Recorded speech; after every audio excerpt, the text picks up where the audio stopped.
The law offices of Sabrina Lee won another I-601 approval to help our client get rid of their Findream nightmare. The client came to us seeking legal advice for a request for evidence, also known as an RFE, she received for her I-485 application. She and her husband are both software engineers. The husband had an approved I-140, an employment-based immigration petition. When the priority date finally became current, the client, as the derivative beneficiary to her spouse's approved I-140, and her husband filed their I-485 applications seeking to adjust their status to lawful permanent residents, also known as LPRs.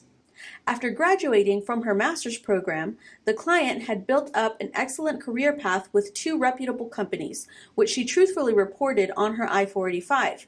Yet, she did not disclose an unpaid internship offer from Findream during her OPT.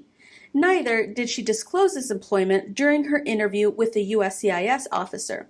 The client did not claim this experience because she did not receive any work assignments during the short 3-month employment term. Shortly after her I-485 interview, USCIS issued a request for evidence, also known as an RFE, asking her to provide information and documentary evidence related to her past employment. Based on the information provided, we advised the client that USCIS was looking for more than just employment history and needed a waiver, even though the RFE did not specifically charge her with inadmissibility. Luckily for the client, her husband's I-485 was granted, and he could be the qualifying relative for the client's waiver application. The couple also had a son who was born in the U.S. Although children cannot be qualifying relatives for a fraud-related waiver, USCIS does recognize the importance of family unity and the ability of parents and other caregivers to provide for the well-being of children.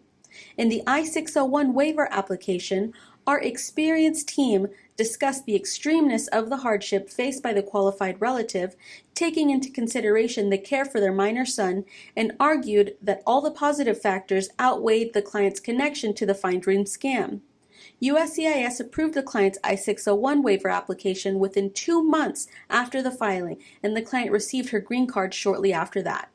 If you and anyone you know encounter a similar issue and need professional assistance, please do not hesitate to contact us.